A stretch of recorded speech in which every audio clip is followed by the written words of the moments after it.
하나님의 말씀 함께 읽겠습니다. 출애굽기 3장 14절 말씀입니다. 하나님이 모세에게 이르시되 나는 스스로 있는 자이니라. 또 이르시되 너는 이스라엘 자손에게 이같이 이르기를 스스로 있는 자가 나를 너희에게 보내셨다 하라. 아멘. 오늘 말씀의 제목 스스로 계시는 하나님입니다. 자, 여기에 가장 인기 있는 이름은 이라고 해서 시대별로 인기 있는 이름들의 통계별로 나와 있습니다. 1950년도에는 가장 많았던 여자 이름은 바로 영자, 그리고 남자 이름은 영수이지요. 자, 그리고 여러분의 부모님이 대부분 태어나신 1980년대에는 여자 이름으로는 지혜, 남자 이름으로는 지훈이 많았지요. 여러분이 태어난 2010년도에는 가장 인기 있던 이름이 무엇일까요? 바로 서연이, 민준이입니다. 여러분의 이름은 무엇인가요? 우리는 종종 같은 이름을 가진 사람들을 만나게 되는데 이런 사람들을 가리켜서 동명이인이라고 불러요. 자, 그런데 오늘 살펴볼 이름은 이 세상에서 단 한 분만 가질 수 있는 이름이에요.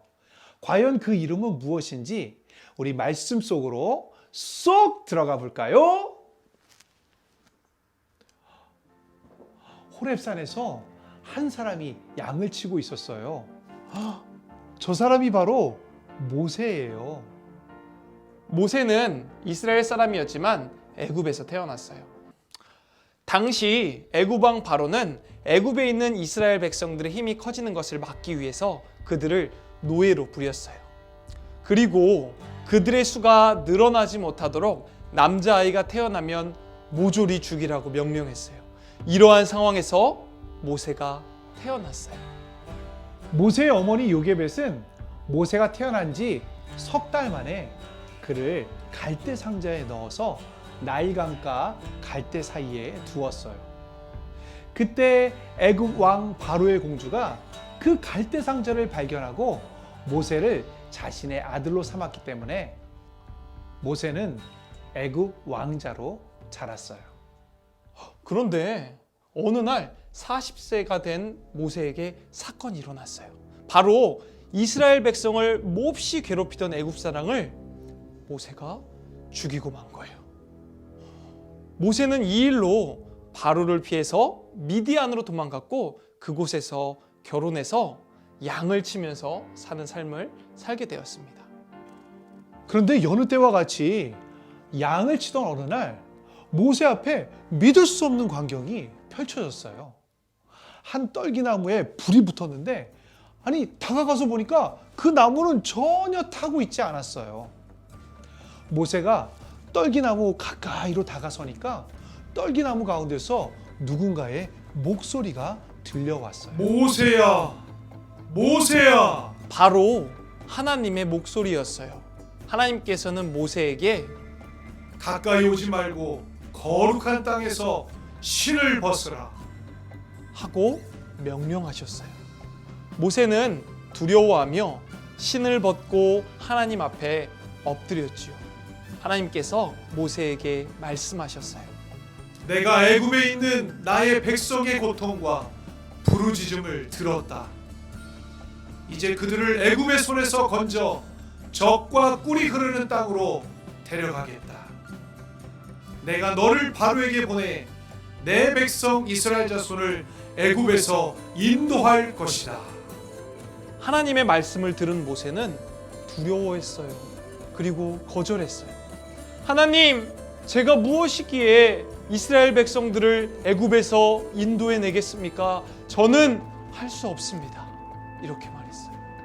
그러나 하나님께서는 모세와 반드시 함께하겠다고 말씀하시며 이스라엘 백성들을 애굽에서 이끌고 나오라고 명령하셨어요. 이때 모세가 하나님께 질문했어요. 하나님, 제가 이스라엘 자손에게 가서 하나님께서 나를 너희에게 보내셨다고 말할 때 그들이 어떤 하나님인데? 라고 하나님의 이름을 묻는다면 뭐라고 대답해야 될까요? 당시에는 이름이 갖고 있는 의미가 아주 컸어요. 이름 안에는 그 사람의 신분, 성격, 능력 등이 잘 나타나 있기 때문이지요. 모세는 이스라엘 백성들에게 하나님께서 어떤 분인지 알리기 위해 하나님의 이름을 물었던 거예요. 그러자 하나님께서 말씀하셨어요. 나는 스스로 있는 자이다. 그리고 이스라엘 백성에게 스스로 있는 자가 나를 너희에게 보내셨다. 라고 전하게 하셨어요. 하나님의 이름은 스스로 있는 자예요. 성경에서 많이 나오는 여호와가 바로 스스로 있는 자란 뜻입니다. 이것은 아주 놀라운 이름이에요. 이 세상에 무엇도 스스로 존재할 수 없기 때문이에요. 우리 친구들도 어느 날 갑자기 이 세상에 뿅 하고 나타난 게 아니에요. 부모님께서 낳아주셨어요. 동물이나 곤충들도 어미로부터 탄생하고 여러 식물과 열매들도 작은 씨앗에서 자라나요. 생명이 없는 물건, 건물들은 당연히 사람의 손으로 만들어진 것이지만 모든 것의 시작을 찾아서 거슬러 올라가다 보면 결국 우리는 이 세상을 처음 만드신 창조주 하나님을 만나게 된답니다. 하나님 외에 이 세상 모든 것은 스스로 있게 된 것이 아무것도 없다는 뜻입니다. 사람은 스스로 살 수도 스스로 존재할 수도 없습니다. 하지만 하나님께서는 어떤 분이신가요?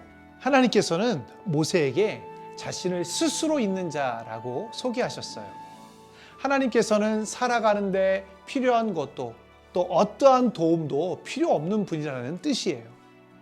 하나님께서는 홀로 스스로 존재하세요. 불꽃이 타오르려면 탈 것이 있어야 하는데 오늘 말씀처럼 하나님께서는 어느 것도 태우지 않고 홀로 계속 타오르는 불꽃처럼 스스로 존재하는 분이에요. 또한 하나님은 항상 존재하시는 분이에요. 그분은 세상이 창조되지 않을 제일 처음에도 혼자 계셨어요. 세상이 어둠으로 공허하게 차 있을 때도 그 주변을 끊임없이 운행하게 하셨지요. 그리고 세상을 창조하신 후에는 항상 피조물 곁에서 세상을 다스리신답니다. 이스라엘 백성들의 조상이 아브라함과 이삭, 야곱과도 언제나 함께 하시며 돌봐주셨습니다. 그래서 오늘 말씀에서도 하나님께서는 모세와 그 백성들과 반드시 함께 할 것이라고 약속하셨어요. 사랑하는 우리 예담차 세대 여러분, 오늘 말씀을 들으며 우리가 기억해야 할 하나님은 어떤 분인가요? 우리 한 목소리로 한번 고백해 보아요. 시작! 하나님께서는 스스로 계신 분이에요. 하나님께서는 항상 존재하시는 분이에요.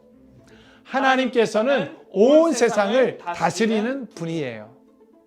하나님께서는 스스로 살아가지 못하는 우리가 영원히 의지할 수 있는 오직 한 분이에요.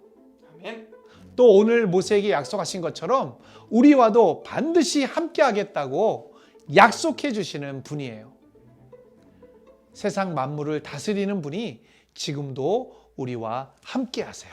이것을 믿고 기억하며 언제나 스스로 계신 하나님을 의지하며 살아가는 차세대 친구들 되기를 소망합니다.